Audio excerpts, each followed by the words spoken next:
Hello everyone, patch 8.0 and Bhashiva released tomorrow, and Creative Assembly have now released the patch notes. So it's not a big document like I kind of expected. It's basically 4 pages, well 3.5 from the document that they sent me, with images taking basically a whole page. Now this is kind of expected, as obviously Bhashiva and the Tigerman DLC is relatively small, so there probably wasn't a lot of budget. Most of the patch notes are also focusing on Grand Cathay, specifically what they call tweaks. The changes to the technology tree, for example, and the massive changes to the character unit skills, updating the heroes to, well, buff them up essentially quite dramatically in some regard, with the only thing that I'm not too keen on, barring a little bit of like the strength of the buffs, is the nerf to the range for the Sky Lantern. Other than that, I mean, everything is quite good. Cathay is performing higher than in standard right now, which, I mean, you know, this always happens. When a patch focuses around a specific race, they're going to get quite dramatic buffs. But what we're going to do is focus on the other stuff, because there are some other changes. Again, if you want to see all the Cathay reworks just in the work, I do have a post on that. Obviously, it's the video with Bhashiva and the faction stuff, which is timestamped on the specific update also. So campaign fixes, there's quite a few. We'll go into general first. Fixed an issue where an occasional random crash would occur when manually starting a battle as Astrogoth Ironhand. I feel like we've been here before. Fixed an issue where the Dwarf Foundry building wouldn't increase the ranks of lords recruited by Malachai's airship. Fixed an issue where non-recruitable units were visible in the Chaos Dwarf Hellforge manufactory. Fixed an issue for the Wood Elves so that the effect bundle Tree Spirits spared from the Dilemma Forest Encounter Tree Spirits should now increase the charge of Tree Spirit units instead of decreasing it. Cool. Fixed an issue so that the Cult of Pleasure Unusual Location spreads 10 Slanesh Corruption as stated in the tooltip. Yeah, I think it was doing like 2 or something. Gave Tamukum back his tongue in his unit card and porthole. Nice. Fixed an issue where multiple unit types in Elsa's roster wouldn't receive schematics from damage dealt in battle. Yeah, this was kind of slow down for her. Fixed an issue so that the main buildings in Chaos Dwarf settlements should now display in their tooltips how many construction slots they unlock. Great, that's always useful. It's for planning purposes more than anything. Fixed an issue so that Khorne Gors, Skull Reapers, Wrathmongers, and Blood Beasts of Khorne should now properly receive the benefit of Chaos Gift Violent Hunger. Yeah, it happens where some units will then randomly lose it on a new patch or a hotfix or whatever.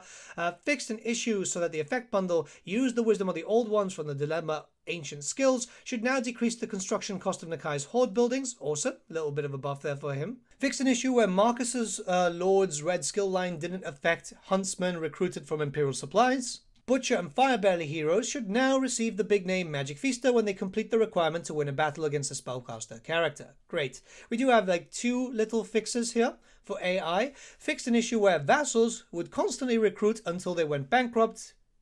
That's what was going on.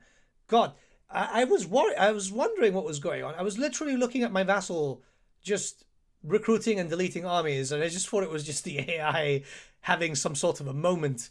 Fixed an issue when attacking a walled settlement, the AI would not move some units for the duration of the battle. Yeah, that's something that I saw right before going onto the early access stuff, which is interesting, but it's good to see that fixed.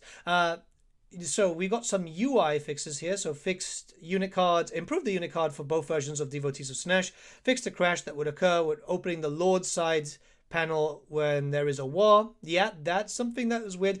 Here you can see the fact that, yeah, they send it to us as a PDF, so sometimes things break.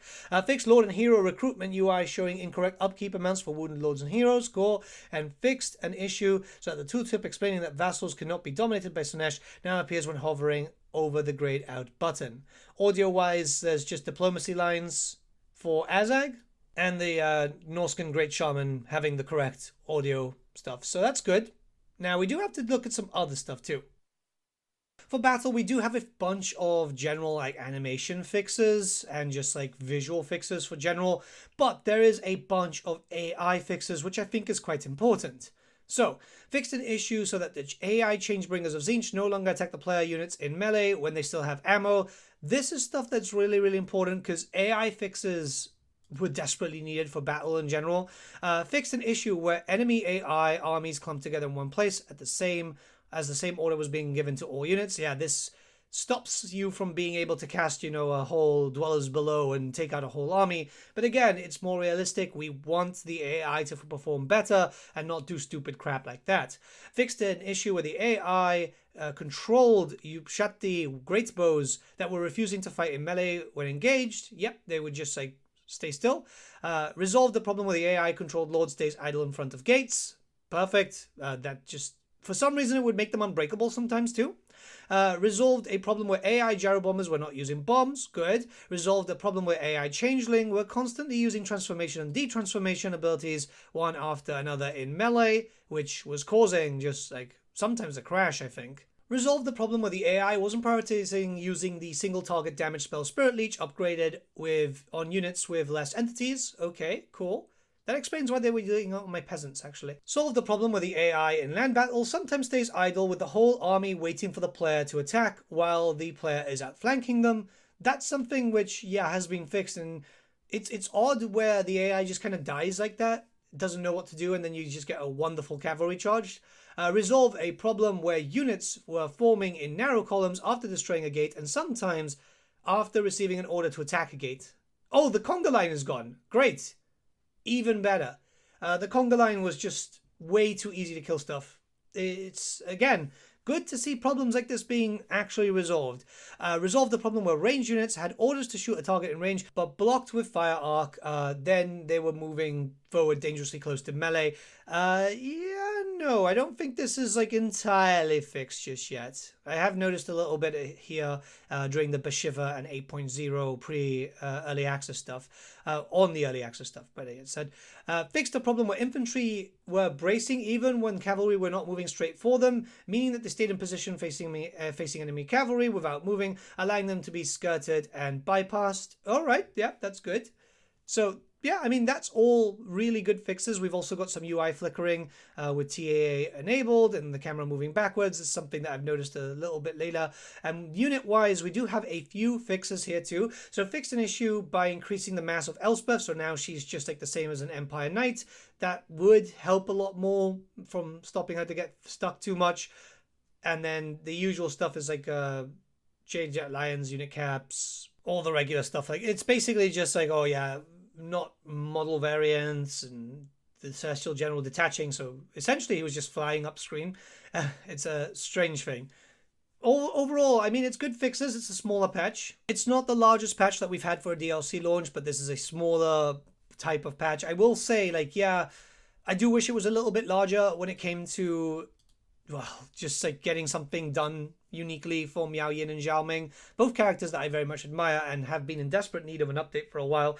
But I do imagine that we will likely see more things for Cathay at some point. There are still missing characters. There's still missing, technically, well, units that we know exist, but we don't know if they're actually called that, like the monks and stuff like that. The most important thing is we have to look towards 8.1 now. We don't know when exactly that will be. General assumption could be in around a month and a half, as usually that's when Creative Assembly do a follow-up patch. Unlike, hot fixes, which that stuff is as and when. But 8.1 is, I think, what a lot of people are anticipating. So hopefully that comes out relatively soon. An AI update is desperately needed for Total War Warhammer. So yeah. Let me know what you guys think in the comments below. Let's start a bit of discussion. There's a lot going on, obviously. Skulls is tomorrow. I'll be restreaming that, and I've got a lot of plans. It's just I am all over the place right now. Likely might stream today. I'm not 100% sure, but just in case, twitch.tv/The Great Book of Grudges. We'll probably do a little bit more with Grand Cathay. But with all that being said, have a great day, guys. I'll see you all again very, very soon.